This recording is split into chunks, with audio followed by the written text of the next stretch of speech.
Би техник технологийн дээд сургууль болсон техник технологийн политехник коллежийн эмч байгаа.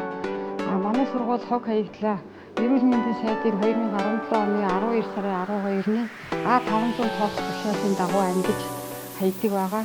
Манай сургууль энэ хог хаягдлын зөвшөөрөлтөй компаниуд элемент техникатаа ерөөтэйгээр хамтран ажиллаж хог хаягдлаа ангиж ялгаж хаягдаг. Хог хаягдлын менежментийн дагуу ангилаад элемент техникааруу дуудлагаар ирж хог хаягдлыг тусгай хог хаягдлыг оруулж ингэж хог хаягдлаа ангин ялгаж хаягдаг байгаа манай сургууль. За манай сургууль тусгай хог хаягдлаа энэ савнд чиглүүлдэг байгаа. Энэний хог хаягдлыг тусгай байгаа. Ингээд энэ аюулгүй хайрцаг гэдэг энэ хайрцаг байгаа. Энэ хайрцагаар дандаа түүхтэй үзүүлэлттэй аюултай хог хаягдлаа ингээд ингээд битүүмсэж хайрлаад энэ савнд ингээд чиглүүлдэг.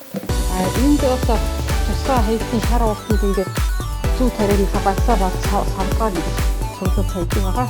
Тэгээд энд яг түүхтэй зүү энэ тусгай яг ингээд түүхтэй зүү ингээд аюултай хаягдлаа хаяад дүүрхээр нь энэ савндаа чиглүүлээд ийшээ цуглуулад энийгээ дүүрхээр элемент техникаараа дуудлага өгөөд тэгээд энэ хог хаягдлыг цуглуулж авах байдаг.